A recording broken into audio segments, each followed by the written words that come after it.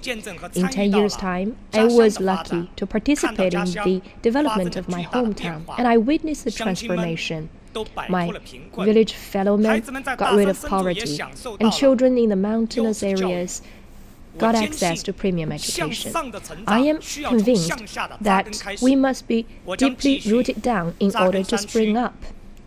So, educating in the rural areas was my mission, and I hope to deliver satisfactory education to people. Thank you. My name is Shi Yulian. I come from Jinping Nationality Township of Jiangxi Province. In 2012, with the party and the government support, I became a college student at 40 years age. And in Jiangxi Agriculture University, I studied agriculture technologies and management, and I heard for the first time direct seeding. That's not live streaming. It's about sowing the rice seeds in the field. Previously, it took us about 1 day to sow 1 mu land. But now with the technology, we can accomplish that task in 10 minutes. So I started the work. In the beginning, people don't believe me, and their seedlings were turning green while my field was still bare. People were kidding me. You know how to sow the land? You only know how to sow the grasses. So in the harvesting time, I had a bumper year. I had a big pile of grains, and people looked at me differently. I benefited from technology, and it's not enough. I have to share that benefit with others. From choosing the seeds to sprouting to sowing, all of the remainders were shared by me with everyone else. And I took the lead in building a cooperative for the premium rice so that we can disseminate the direct sowing technology to surrounding counties and cities. Now, we have basically realized mechanization from sowing to harvesting, and the drones were used for spraying the pesticides. Now, a farmer as I am, I can manage 1,000 mu of land. According to General Secretary Xi, in the past 10 years, I have realized my dream as a part of China Dream, and I must further take the lead and honor the commitments to the 20th National Congress so that we can have food security, and then we will be relieved. Thank you. Hello everyone.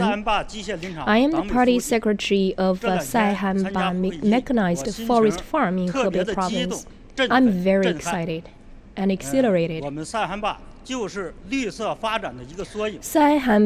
is a miniature of green development. Now it's called the origin of rivers, hometown of clouds, a flowery world, and an ocean of forests. 60 years ago, when we were first initiated, we were a bare and sandy desert.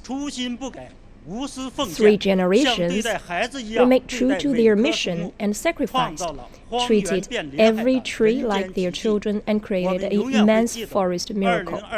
We always remember that in August 2021, General Secretary visited Saihanba and used a telescope to look over 1 million mu of forest farm. He urged us to protect, cultivate, and manage this hard-won result, and we will bear that in mind and establish more achievements in this new journey. Thank you, Delegate An Changmin.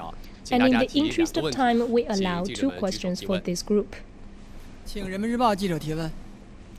People's Daily. 好，谢谢主持人。 Thank you. 人民日报人民网记者。 From 我想 People's 问 Daily, 来自贵州 my 的代表 question goes to 刘秀十几祥. 年前，你一手拉着在身后 10 years 乖乖跟着 ago, 母亲，一手 you 将 dragged 巨 your 大的 mother 编织袋 behind you 拥在心前。 and also showed a 代 great 母求 burden on 学的 you. 故事感动了无数人。 Your 那时 story 你 of 说自己 carrying your 最大的 mother 梦 to 想就是走出大 school 山。 was 为 touching, 什么 and you 在大 said 学 your 毕业 biggest 后 dream 你又 was to go out 重 of 回大山？ hills? Why did you 你在 return 帮助了 to 很 the 多大山 mountainous 里的孩 areas? 子考上了大学。 You helped 那么对 many 于未 kids 来， to go 你 to 又是 college. 如何 And 设 what's 想 your plan for the future? 非常感谢您的提问。我的成长道路要 Thank you for the 特殊一些 question. 因为 My 在我 story 4岁 was 的时候， special 我父亲就去世了。 because my 母亲 father 又患 passed 病 away when 生 I 活不 was 能自 4, 理。 and my mother 我 was 从 sick 小 and 就 couldn't 一 support 边照顾 herself. 母亲， I had 一 to 边 take 上 care of my 学。 mother while going 我 to 最 school, 大的愿望 and 就 my 是 biggest 要 hope 走出大山， was to get out of 把 the 我母亲 hills 的病给治好， and 给她一 offer 个 a comfortable home for my mother 在社会各界的关 and 心 make 和 her 帮助下 happy and ，2008 年 sound. 我考 With 上 the 了 support 山东的大 of 学 the，society, 我就带着我 I 母 was 亲 admitted 到 to 了 a 山 university 东。 in Shandong in 在大学期间，我努力 2008, 的学习，并 and I 光 took 荣 my 地加 mother 入了 with 中 me. 国共产 I 党。 studied 在 hard 2012年大学 and 毕业， was 留在了 a 山 party 东工 member, 作。 and I 当时 retained 有 in 许多企 Shandong 业 to 给出 work 高 in 薪，最 2012高的 upon 给到了 graduation. 年薪55万。 The highest 其实当 salary 年我的 was 想法是很简单的，只要我和母亲 $550,000 在 per 外 year 面 back 有吃 then. 有穿，我就把多余的钱 My 寄回 thought 老 was 家去， simple. As long 帮助 as 那些需要的 me 孩 and my 子。 mother could feed ourselves, I will refer all of the remaining earnings back home to help those needy kids. But then one of my younger sisters that I founded called me from hometown, saying that she quitted school. No matter what I said, she persisted. I changed my destiny through education, and I deeply felt the importance of education. But then, in Wangmo County, my hometown, that was a poverty-stricken county. Many common people didn't understand the importance of education, so weren't willing to send their children to school.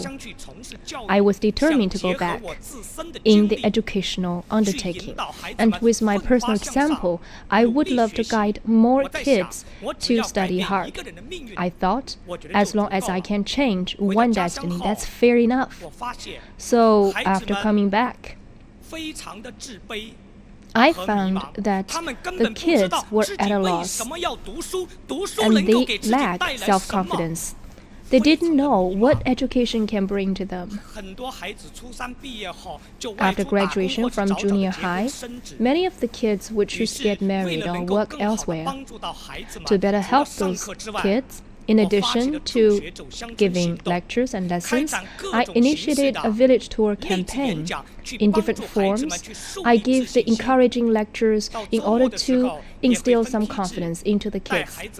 In the weekends and holidays, I go to the homes of those kids and cook for them.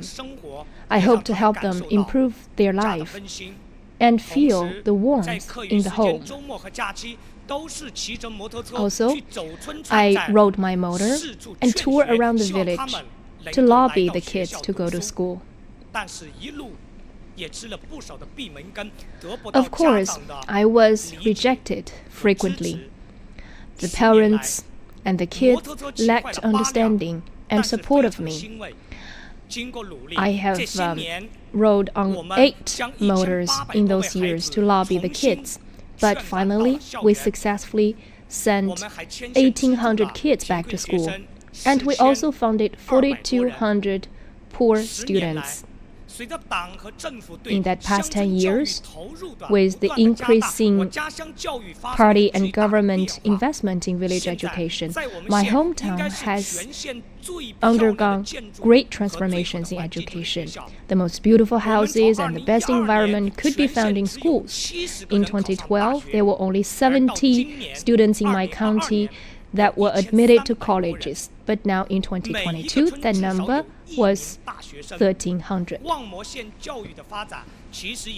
One college graduate can be found in one village at least.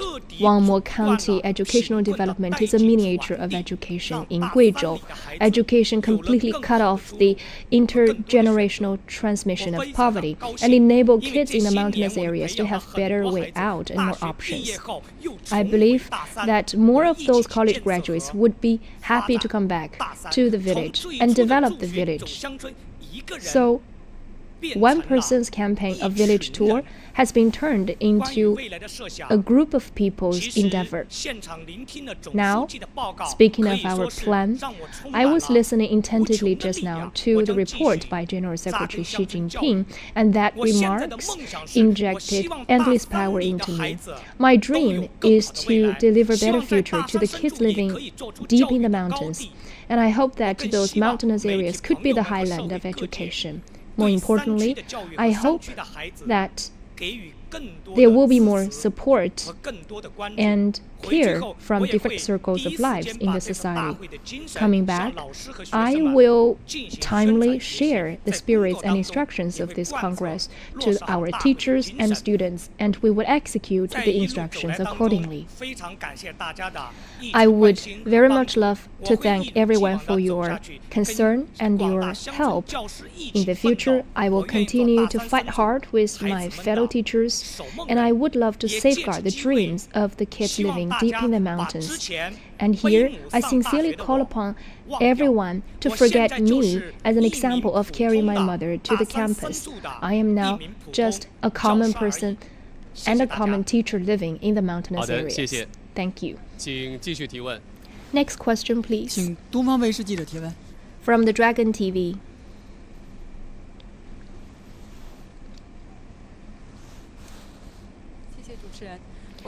Thank you from the Dragon TV. My question goes to An Changming. From just one pine tree to 1 million mu of the artificial green forest, what's going to be the new plan for Sahanba to build a beautiful China? Thank you, the press. Sahanba Forest Farm has successfully won the Champions of the Earth and the Land Life Award by the United Nations. General Secretary Xi Jinping praised the Sahanba Forest Farm to be a vivid example of eco-civilization development. We were inspired and we felt the burden on us. In the report of the 20th National Congress of CPC, President Xi pointed out the importance of the establishment of a beautiful China, and we were encouraged.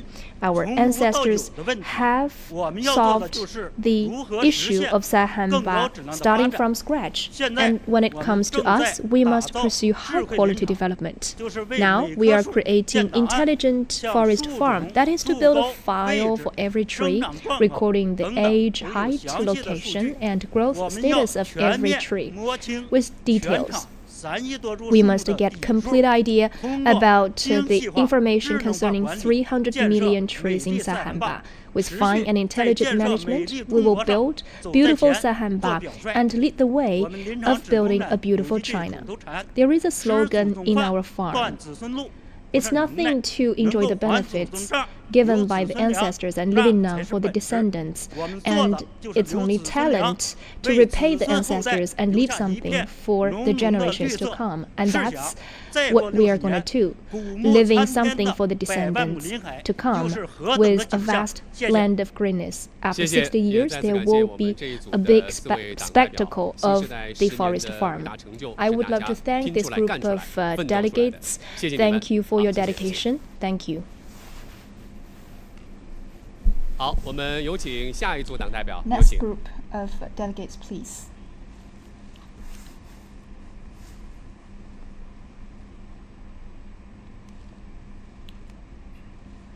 好，我们请3位先做一个自我介绍。我们从洪家光代表开始，请。Now, Mr. Hong, please.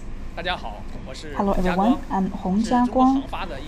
I'm an engineer of the China Xinjiang Aero Engine Corporation, and I'm part of the team to develop the engine for fighter jets.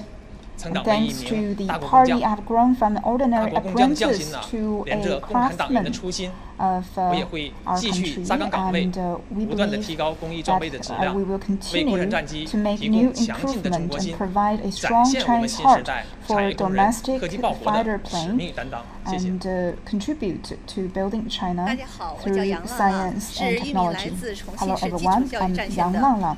I'm a grassroots party member from Chongqing Basic Education. My school is the Chongqing People's Primary School.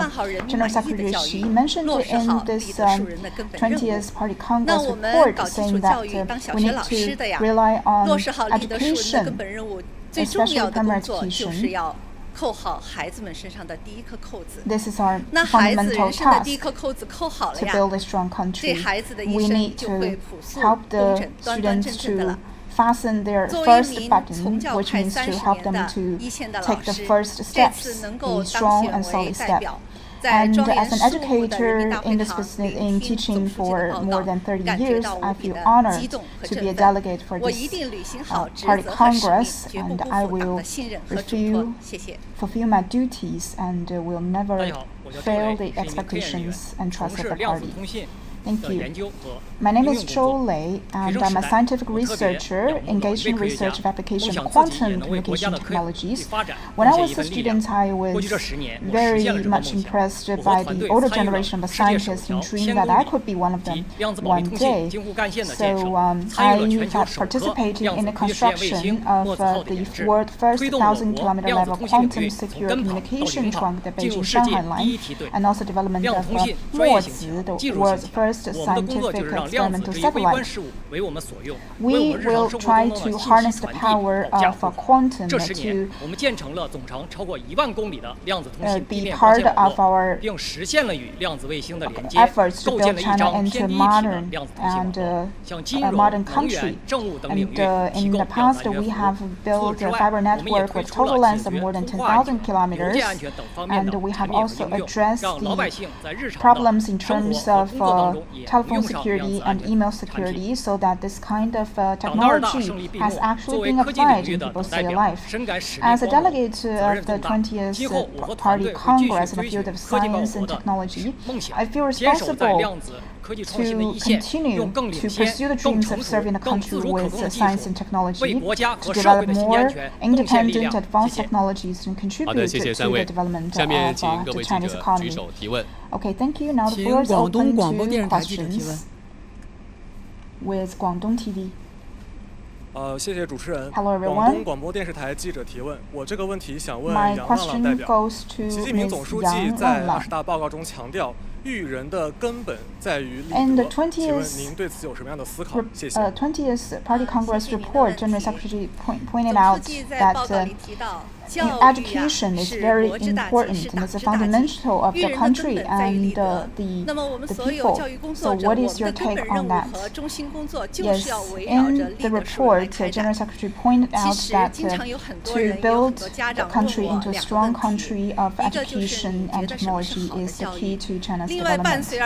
I've been hearing the questions from the parents saying that how to make sure that the children do not stay behind, and how should we provide a starting line for the students. I couldn't help but ask myself, what is the starting line, and what kind of education would encourage and inspire the students to become better persons and citizens in the future. I want to share with you three key words. These are not new words. It takes time and energy for you to put them into practice. These keywords are curiosity, courage, and responsibility. Stay curious is the key to the engine of innovation and inspiration, and also you need to be brave.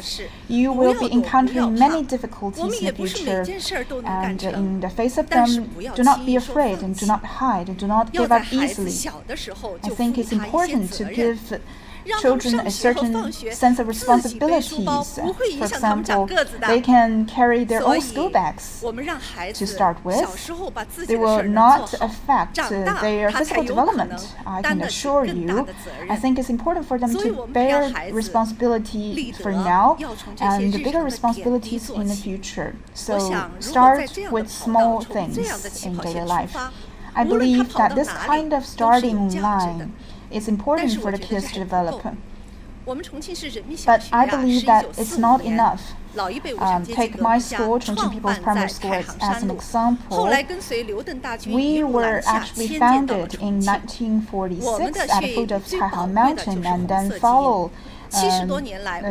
moved south to Chongqing with the army of Liu Shaoqi and Deng Xiaoping. And we believe that the most precious thing for us is the revolutionary education.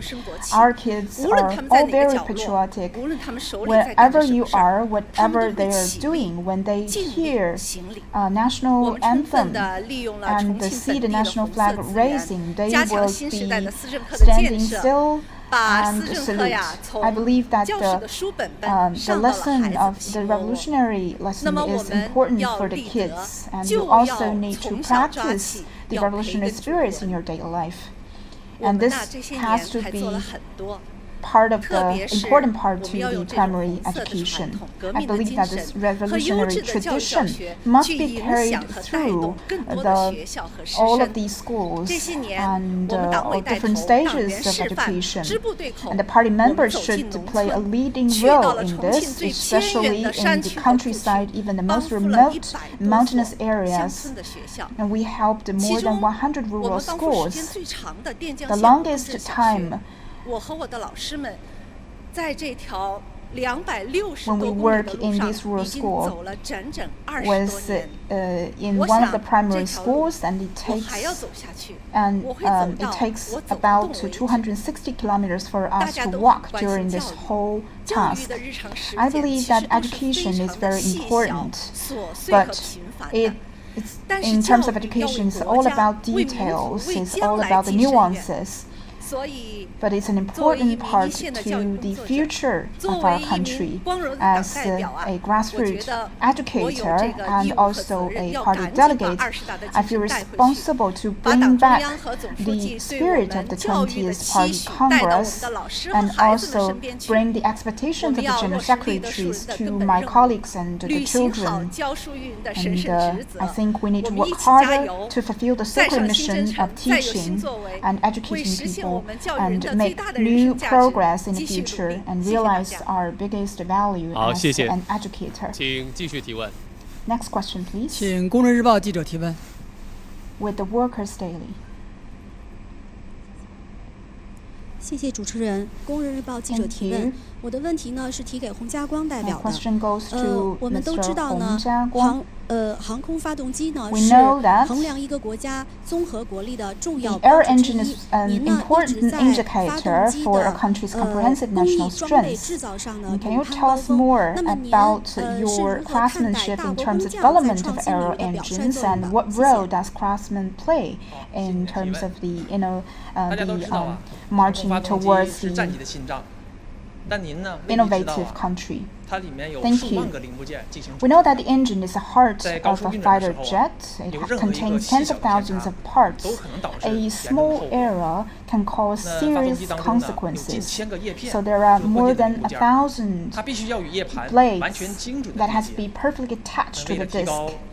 In order to improve the accuracy of the blade, it takes 5 years and more than 1,000 tests to overcome all of the technical difficulties, and finally we are able to develop this highly precise roller tool, which has improved the accuracy the grounding accuracy of the blades. Last summer, I had the honor to participate in the party's centenary celebration. I saw that a lot of fighter jets flew over the square, and I was so excited. It seems that my heartbeat is also at the same frequency with the honing with the fighter jet, because these engines use our technologies to ensure the safety and security of the product. I believe that I'm only an ordinary worker, but I can also make wonders in my post. I think it's a great inspiration to me. After the celebration, we attended another important mission in terms of equipment manufacture, and takes us about a year to finish this whole task. We still focus on details and accuracy and successfully improve our efficiency production by 4 times. General Secretary Xi Jinping pointed out that it's important for technicians to be part of this process of national rejuvenation. And I believe that this craftsmanship, to me, cannot only light up myself, but also can inspire and drive more people to participate in. We need to make concerted efforts to contribute to the revitalization of northeast China, and especially the old industrial zones, and continue to work hard to realize our dreams. Thank you very much. We are all very impressed by the revolutionary traditions as well as the craftsmanship. These are commitment by the party members. Thank you. Thank you all. 好，我们请上下一组党代表，有请。Next group of party members, please.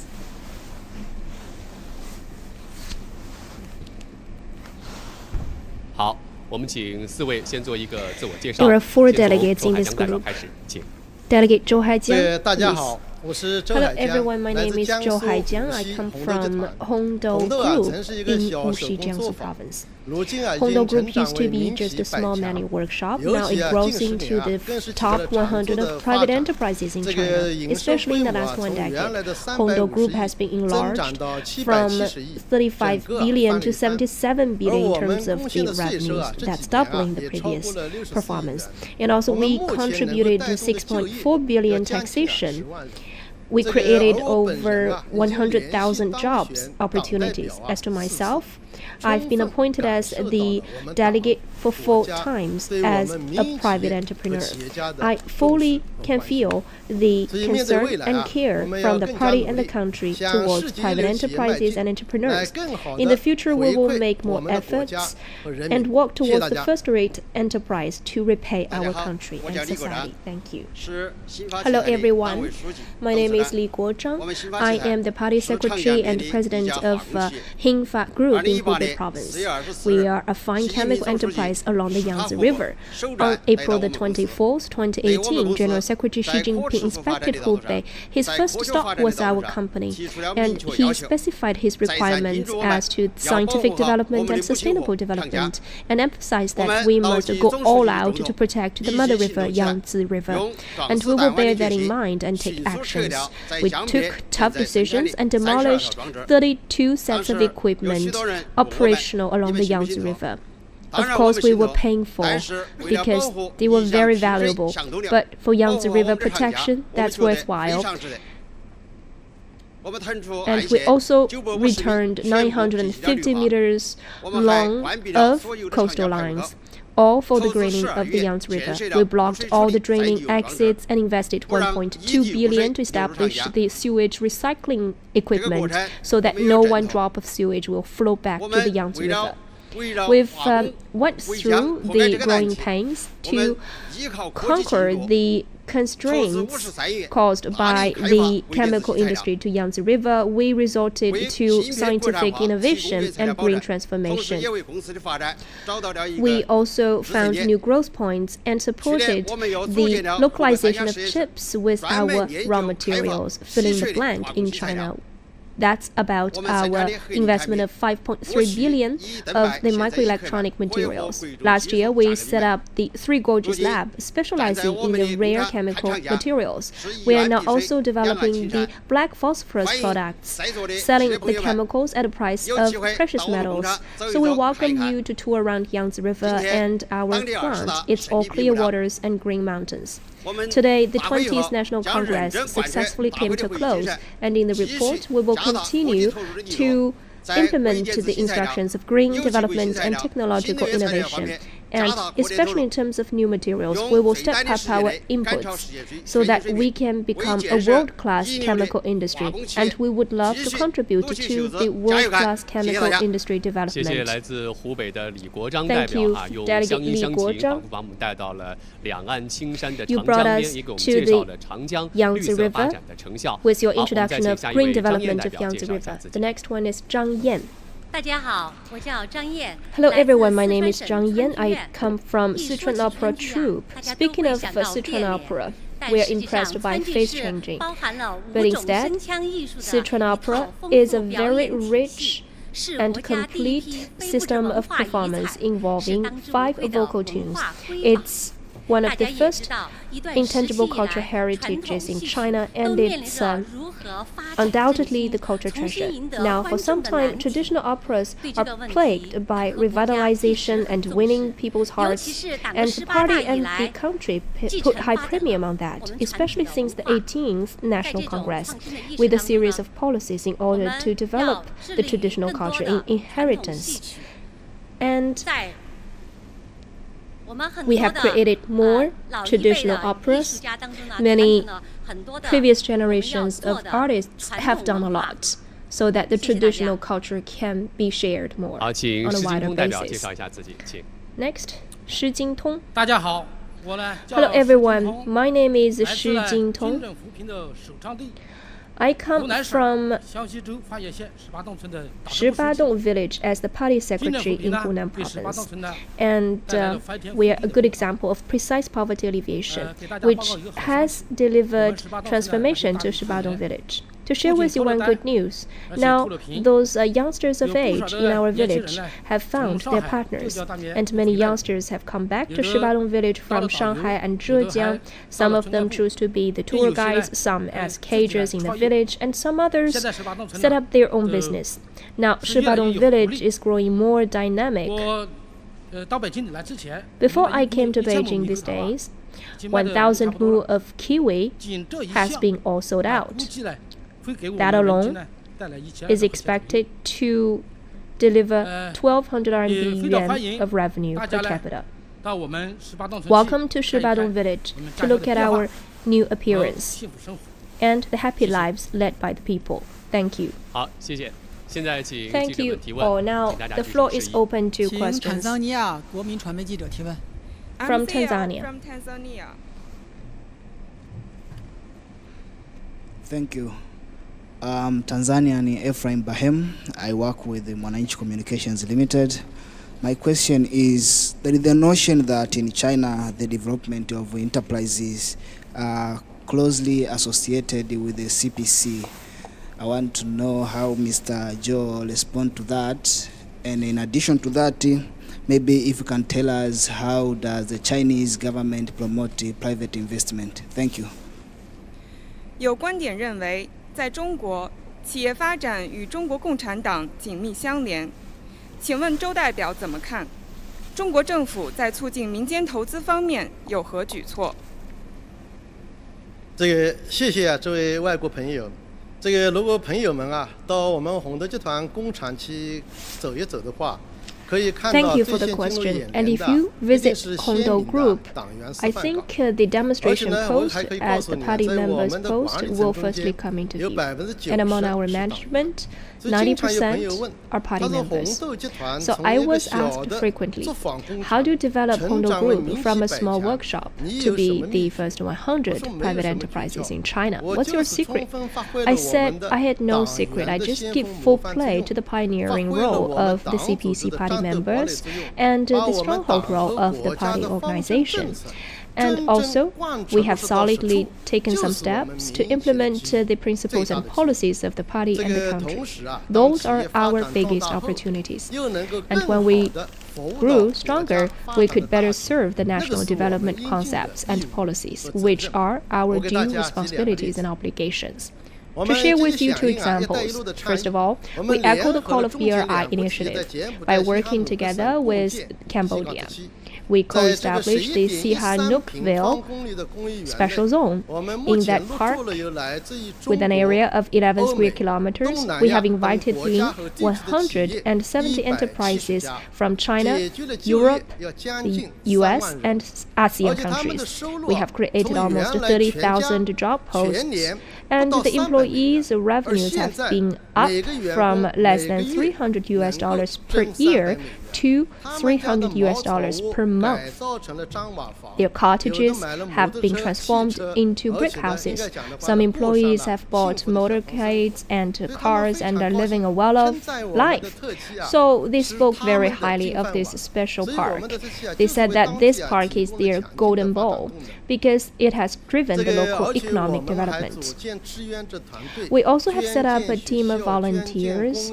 We built parks, donated to schools, and offered free counseling services, which are very well welcomed locally.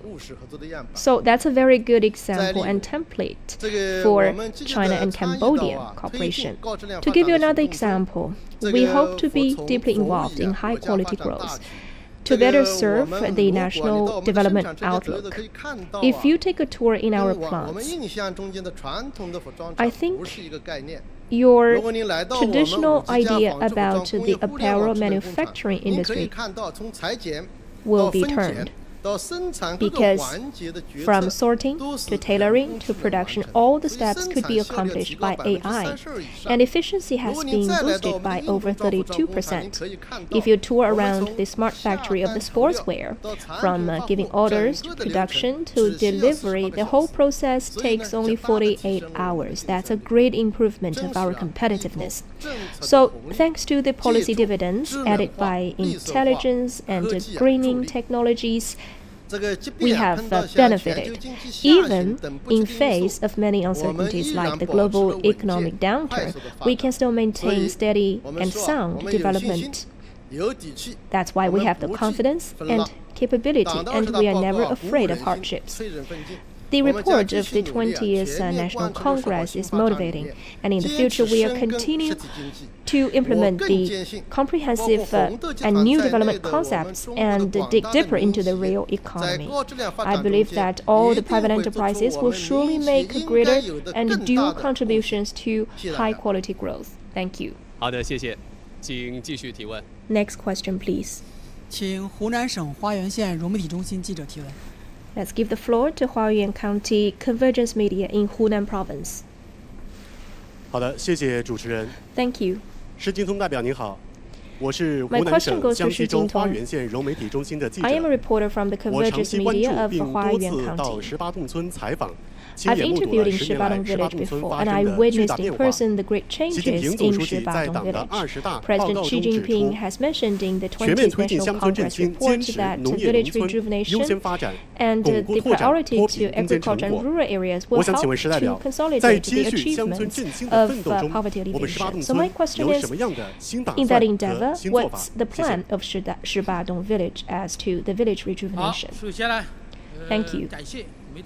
First of all, I would love to thank the press for your concern of Shibadong village.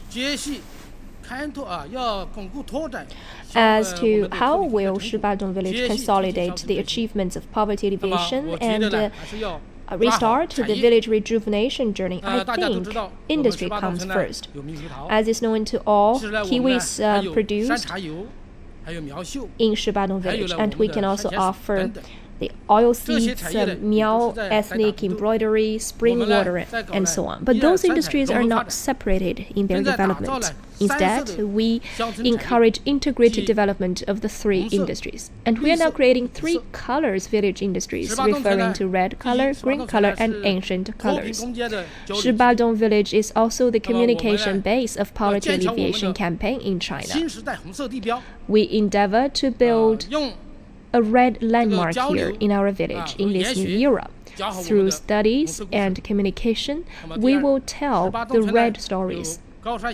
In addition, Shibadong village boasts high mountains, canyons, waterfalls, and karst caves. We would tap into those special natural advantages and establish a rural complex by availing of the green resources. Besides, Shibadong village is also the residence of the minority groups, for example, Miao ethnic group with rich cultural background and ethnic customs. So we will integrate cultural and tourism industries and exhibit the ancient culture. Now, the local people in Shibadong village are living a better life, just like the sesame flowering successively higher. The village revenue has been boosted to 3.8 million RMB yuan this year, according to the estimate. And before, the poverty alleviation per capita income was only 1,668, but now it's expected to be 23,000. And that's thanks to the efforts made by the party and the General Secretary that people can live such a happy life. And I'm convinced that Shibadong village will only be better on the journey of modernization in rural areas. Thank you. We see the Eastern entrepreneur and the award winner in the West and the opera performer and also the contributor in the front line to the Yangtze River protection. With your introduction, we have learned that there are many delightful changes happening in the piece of land in China. Thank you all. 好，我们有请下一组党代表。 Our next group of delegates, please.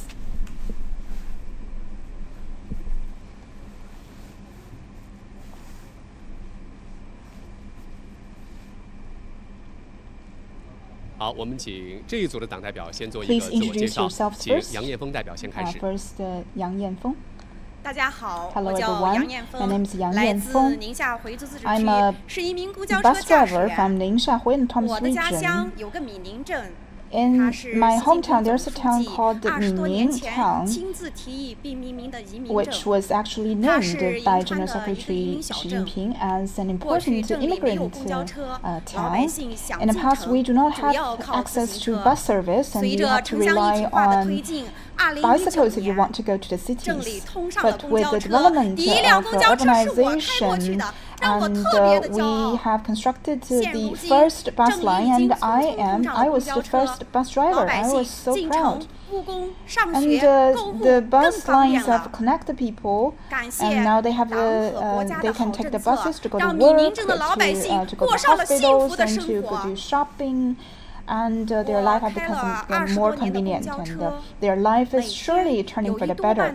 I've been driving buses for more than 20 years. I spend almost more than half of my day on the bus. I consider it my second home, and the passengers my family.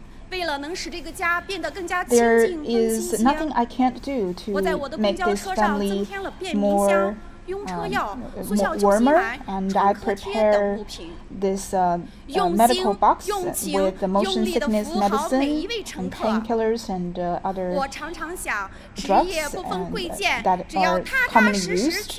And I believe that as long as I work in a down-to-earth manner, although I'm only a bus driver, I can still make wonders in my post. As long as we form a synergy and work toward the same direction, our life will surely be becoming better and more well-off in the future. General Secretary Xi mentioned that you need to rely on solid and hard work to make our life better, and I believe that my work as a bus driver can also contribute to the well-being and welfare of people's life. Hello everyone, I'm Song Zhiwen. I'm actually a delivery boy and delivery man. Probably you would not think of as a delivery man. I can also become a party delegate. This is not only my personal honor, but also an honor of the fast delivery industry. I believe that no matter who you are and what job that you take, as long as you work hard, you can make life more beautiful in your own position. And General Secretary once said, and compared us to the hardworking bees, and I believe that's a great metaphor for us. We believe that it's our job to deliver every packages to its destination. Hello everyone. My name is Chi Hufang, and I'm an ecological protector in Qinghai Lake. And in those beautiful lakes, there is one type of fish called the naked carp. And it has become a endangered species for many years, and through our work in the past years, now the amount of the carp has exceeded 100,000 tons, an increase of 42 times. And in the past 10 years, we have built the Senjiangyuan National Park, which is the highest elevated and the largest air protection and the natural reserve in China, and we can witness the improvement of the ecological environment in Qinghai. And we believe that with the convocation of the 20th National Congress of the CPC, our country will become better and more ecological friendly, and we will also be building the Qilianshan Mountain National Park and the Qinghai Lake National Park in the future to create brighter futures. And you're all welcome to come to the beautiful Qinghai to visit. Thank you.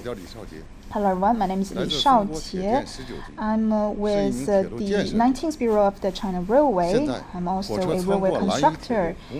Now it only takes less than 5 seconds for a train to come across the last 173 meters of Humalin Tunnel, but it took us more than 6 years to get through the 173 meters, because even 1 meter would mean the collapsing or possible other natural disasters. It's like drilling a hole in tofu.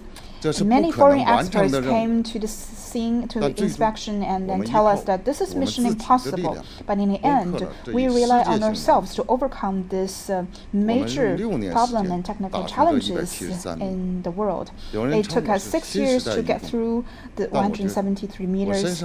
Some people even call me the Yugong of the new era, but I believe that as a party member, this is my responsibility to do my job well.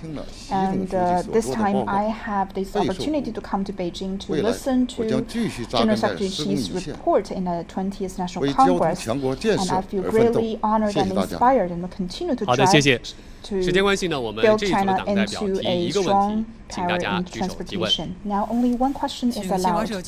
Now a reporter from Xinhua News Agency. 谢谢主持人，我是新华社记者，想问一下宋学文代表，作为一名快递小哥，这10年您感受到最大的变化是什么？您认为当代年轻人应当如何实现自我？谢谢。What do you think young people should do to realize their dreams? 我感受这10年最大的变化有2个方面吧。第一，这10年快递业的飞速发展，给大家的生活带来了很多的变化。大家的网购的需求更多样化，同时对快递服务品质的要求更高。will have higher demand in terms of fast delivery. And also the second impression is that as a delivery man, I feel more respected. When I first started to become a delivery man, I would have to go to a lot of places in one day and walk a long distance.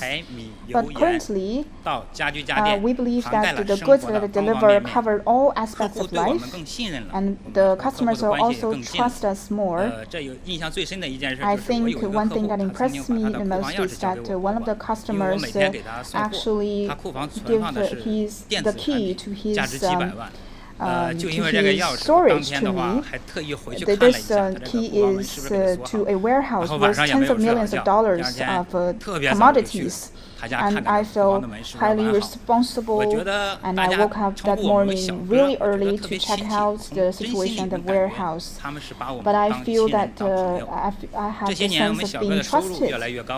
And also, our income is increasing, and our welfare benefits is also improving. Many of my colleagues bought their own apartment at home, and I also settled down in Beijing as well. And the government actually gives a lot of attention to our salary and our payment as well as our benefits. So we feel very protected and warm. And second, I believe that we should do every little thing well in life in order to make a difference. My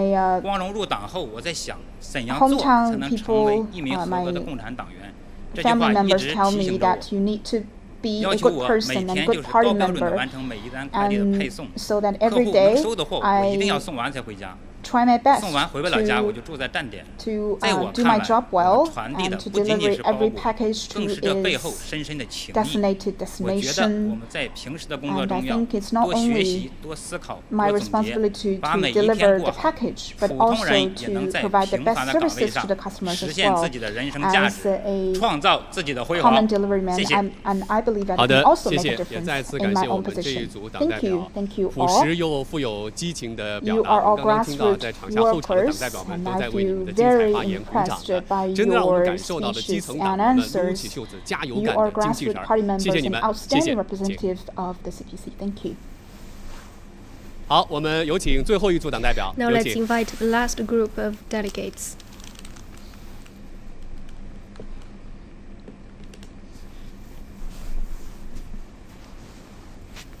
好，我们请4位先做一个自我介绍，请 Self-introduction, please.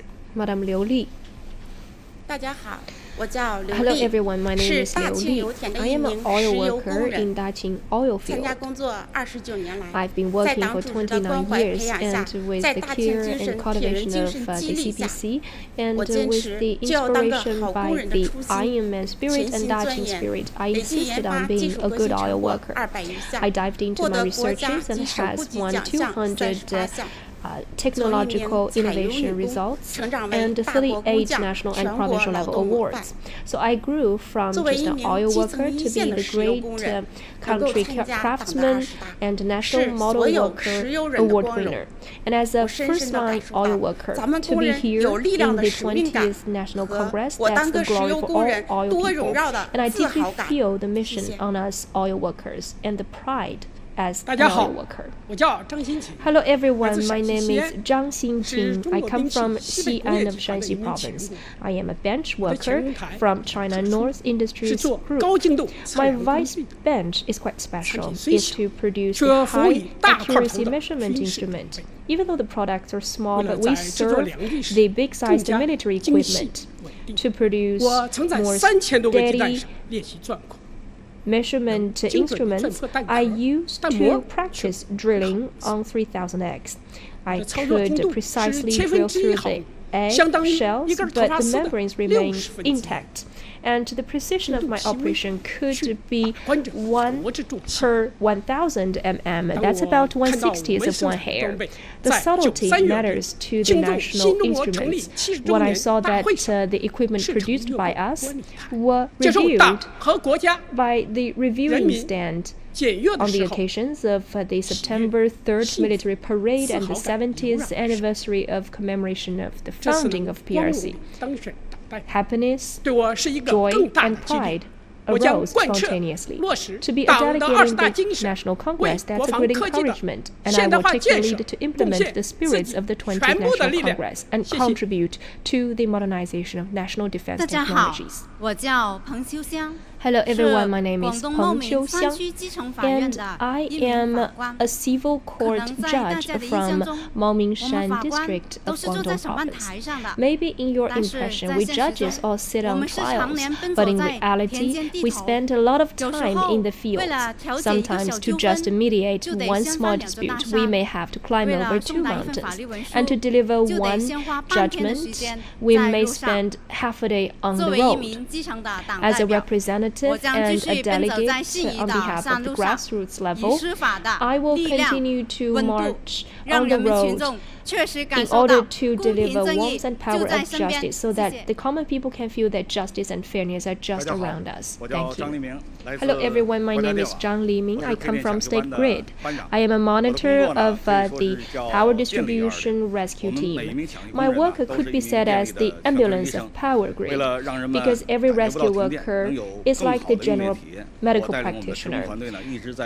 In order to minimize blackout and deliver better power experience, me and my team has been doing some innovative researches. We have won 200 patents and developed the power distribution robots applied in 20 provinces. Here as a delegate, I'm feeling the faith in me, and that's a huge responsibility. And together with all the power workers, we will continue to charge your beautiful life and empower our beautiful China. Thank you. And now the floor is open to questions and answers from CGTN.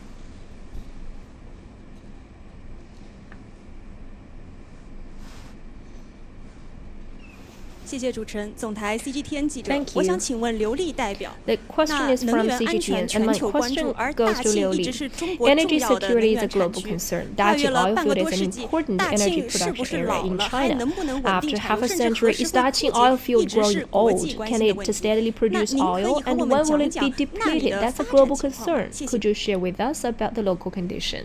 感谢这位 Thank 记者 you. 的提问。 Thank you for those 大家十 questions. 分关心 I know 大 that 庆油田 everyone 的 has 发 been 展。 very concerned 也有 about 很 the 多人 Daqing 问过 oil 我， field 大庆 development. 还有 I 多 was 少油， approached 还 by 能开 many 采多 people 少煤？ asking me about how much 今 oil is 天 left 就 in 借 Daqing 这个 oil 机会， field and how 我 many 十分 years 荣 can it 幸的 sustain. 代表大庆石 Today, 油 I'm 人告 honored 诉大 to 家， answer those 今 questions 天 on 的大 behalf 庆 of 已经 all 从 oil 过 men 去的 in 一油 Daqing. 独大变成油气 Now, 并 Daqing 重。 oil field 同 has 时， changed 从 from the 传统 previous 能 oil 源向 dominance 新 to 能 the 源领域 combination 迈 of oil 进， and gas 从 development. 国内 And 走 it 向了 has been 国外。 marching toward new 目 energy 前 area 依 from 然保 traditional 持着 energy. 旺盛的 And it 生 has 机和 gone 活力。it has gone global gradually, but now we maintain the vitality and dynamism, and we are now forging ahead towards the goal of building a 1-century-old oil field with confidence.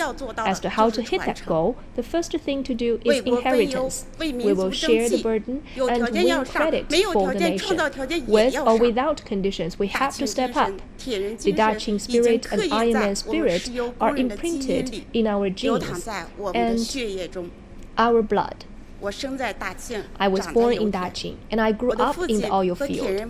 My father was just like Wang Jingxi, the Iron Man. He was one of the first batch of entrepreneurs in Daqing oil field. According to him, I must learn from the Iron Man and be an Iron Man myself and a good oil worker.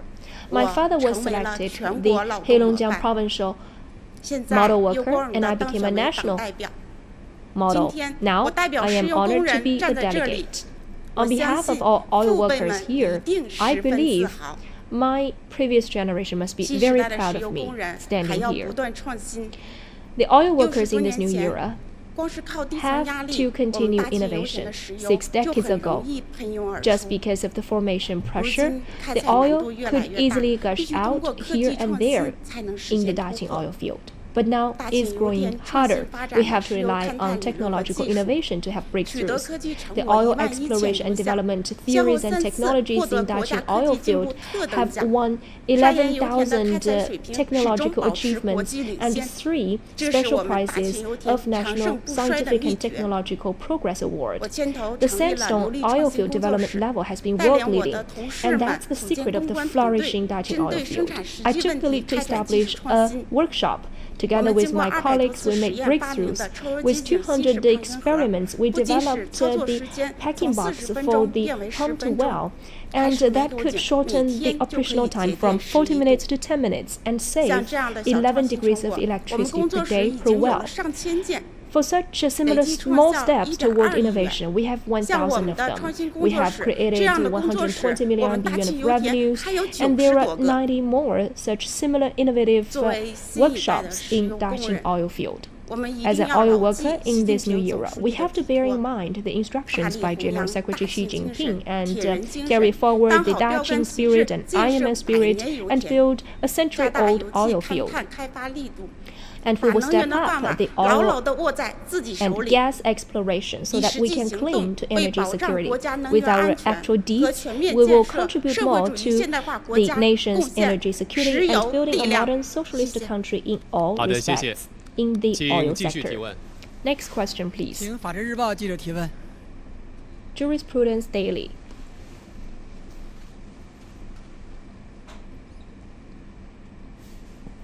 谢谢主持人。 Thank you. From Jurisprudence Daily. My question goes to Peng Qiuxiang.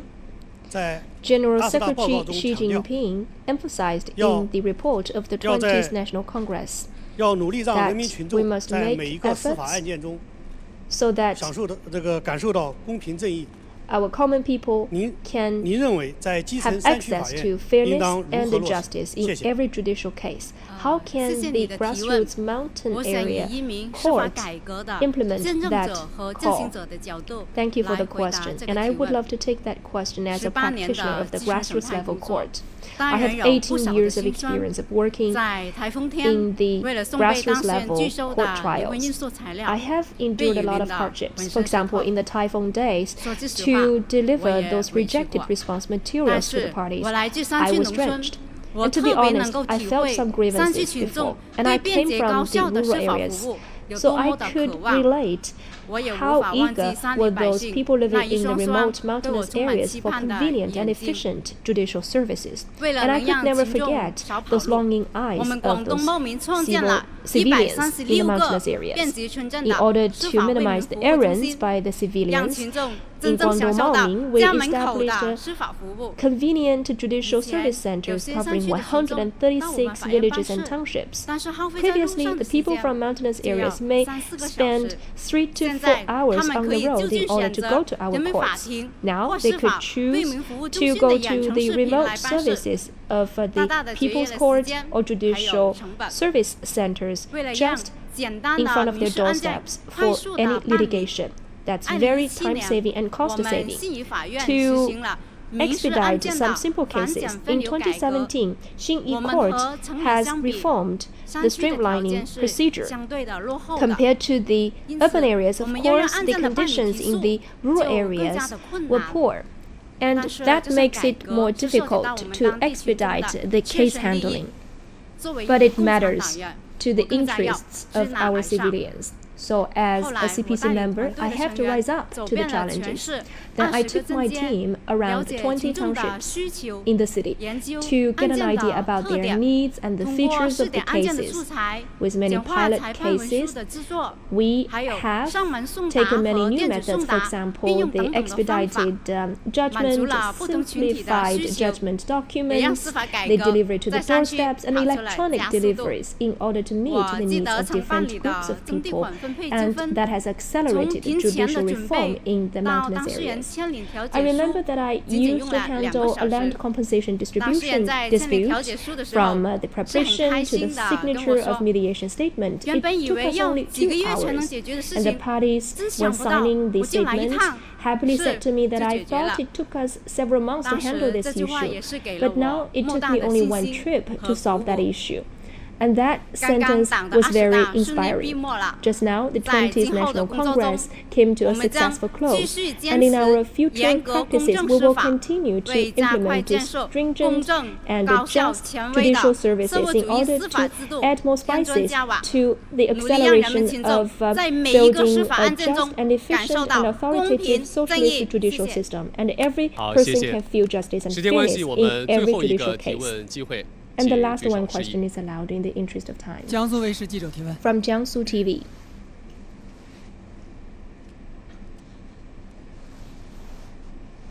Hello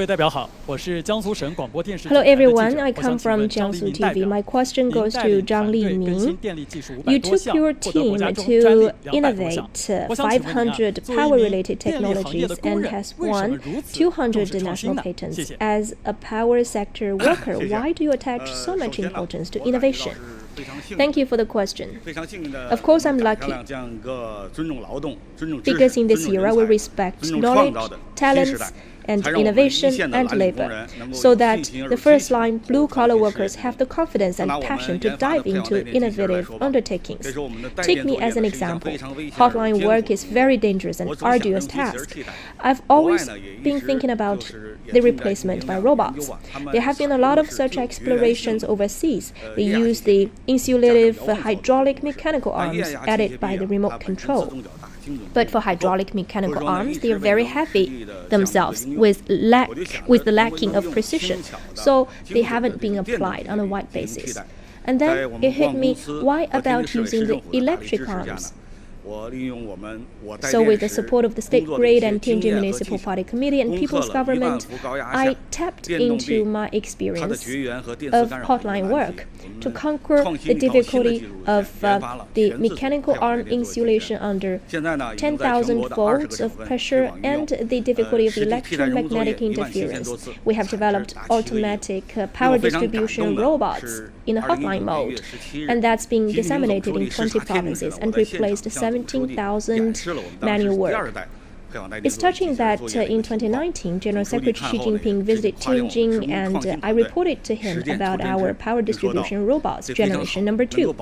And General Secretary Xi was very happy about it and spoke highly of our innovation, saying that experience is truly the best teacher. He said, here I quote, "That's a very good job, and we must ensure the safety of the first-line workers." That word was very impressive to me. As long as we can ensure safety, then innovation is the way forward, and serving the people is the way for the innovation. Now we are contributing with the charging pole introduced to communities in 20 related projects. So with technological innovation, we are solving management pain points. For example, we are offering the movable and sharing charging poles to solve the parking lots issue. And with innovative technologies, we have been conquering some major difficulties like the large power power grid operation and EHV long-distance power transmission. In the future, guided by the spirits of the 20th National Congress, we will innovate more on our coasts and contribute to the nation's scientific and technological self-reliance. Thank you all. So, dear reporters, in this delegates corridor, we've listened to the hearts of many delegates from the grassroots level, and we feel that the grassroots level party members are showing their responsibilities in this new era, and that shows the true color of this new era. We hope to make more contributions. Thank you.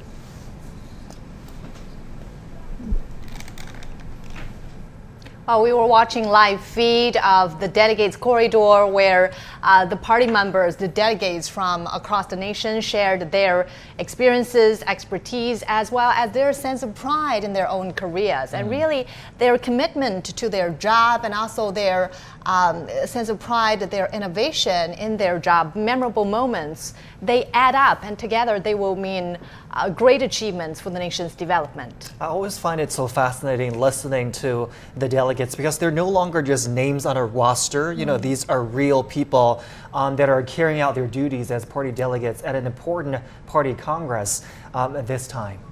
Yeah, well, they come from all walks of life, and and innovation is really taking center stage there, be it agricultural researcher or frontline workers, bus drivers, couriers. So we want to get thoughts from our guests here.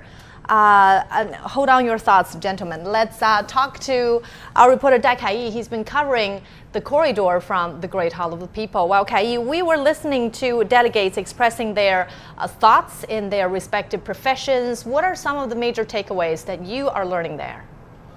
That's right. The delegates corridor has just ended with over a dozen of delegates, representing the cream of the crop in their respective fields of expertise, speaking about China's achievements over the past decade and also sharing their personal stories that reflect their responsibilities and contribution for the Chinese people as well as the party. So, for example, some of them talked about independent innovation, which they say is not an easy process because they need to face multiple times of failures and needs rounds and rounds of research and development, but it's a necessary thing for China to do at the current stage. And there were also delegates talking about how digitalization can empower the country's supply chain, making it more resilient. And this is also essential for China, especially against the backdrop of the volatilities and uncertainties in the international community. But they say the ultimate goal for developing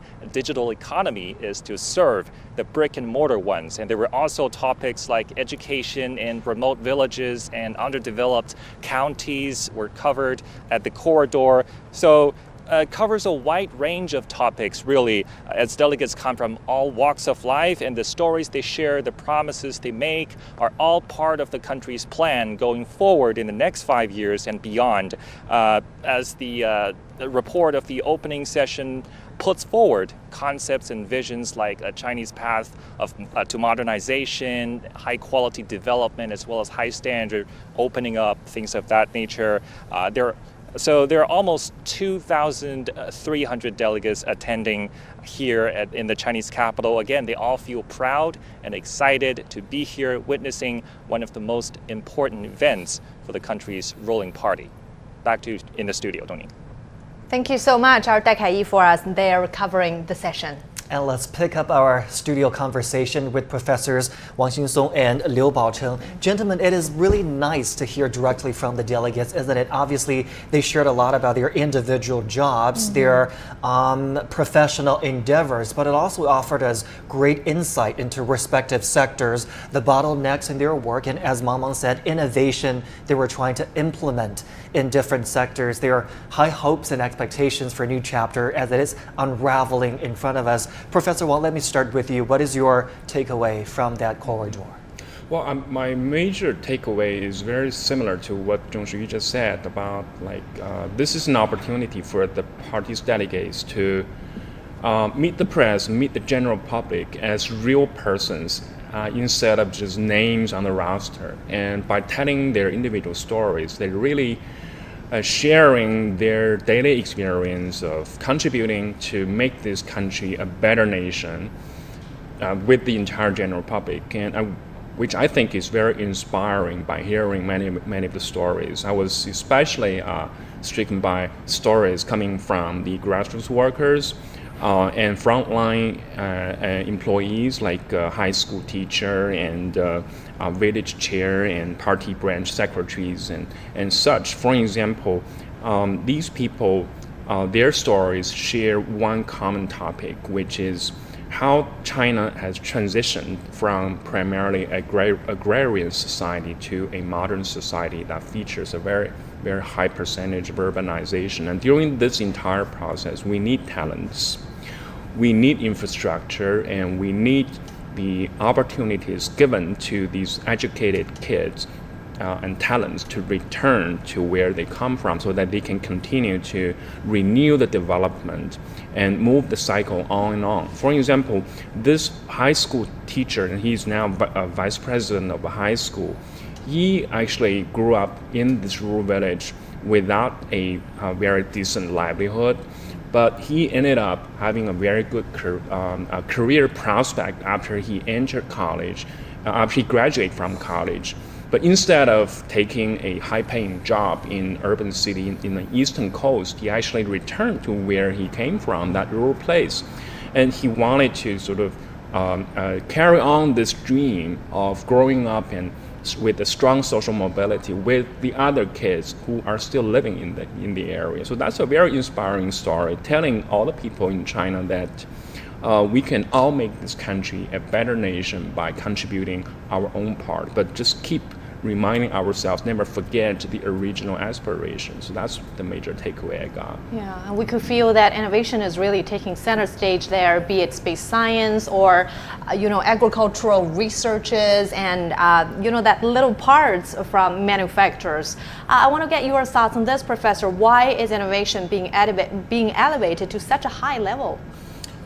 Well, actually, we brought up the full modernization drive in 1954, where China would really want to achieve the hardware's modernization by agriculture, science, industry, and national defense. Now, this new notion of modernization is more inclusive in that, first of all, technological innovation. And also, more importantly, is the pervasive application of those technologies. It's not really there in a lab or in a cocoon. And the other is that we are really now transforming China onto a different growth model from labor intensity, resource intensity, now more on the innovation intensity economy, where the talent, the application of new gadgets and new technology will be the driver in the Chinese growth model and also in Chinese competitive model towards the rest of the world. And then, also, talents must be there to develop to match, as Professor Wang mentioned, from the primary school to high school.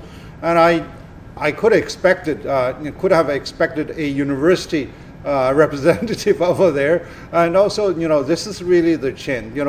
We start from the talent pool to the indigenous innovation, and then to the wider application, and then getting all the industrial sectors more interwoven to share such a breakthrough technology. So this is something that can really lead China to move onto a high stage, what we call now high quality growth model. Professor Liu, we don't have a lot of time left. If very briefly you can tell us, you said just now that you were watching for messages about China's economic relations with the rest of the world. I think for the sake of our international viewers, they're watching that as well. What do you think stood out for you as a new chapter unravels for China tomorrow? What will these economic ties and relations look like?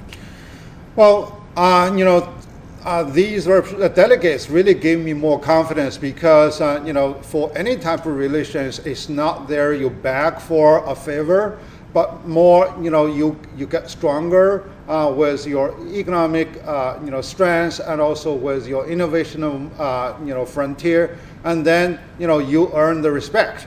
So I think now they more or less answered my question, although they do not really address some of the broad policy issues, and it is those doers on the front line who are there to deliver to the confidence of and also the pride of all Chinese nation. So I'm pretty much more assured.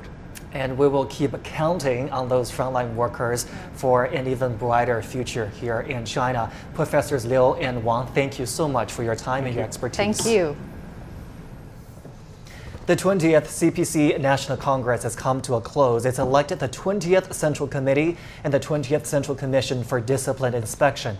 Well, the Congress has also passed resolutions on the report submitted by the 19th CPC Central Committee and approved the report on the work of the Central Commission for Discipline Inspection. An amendment to the CPC Constitution was also adopted.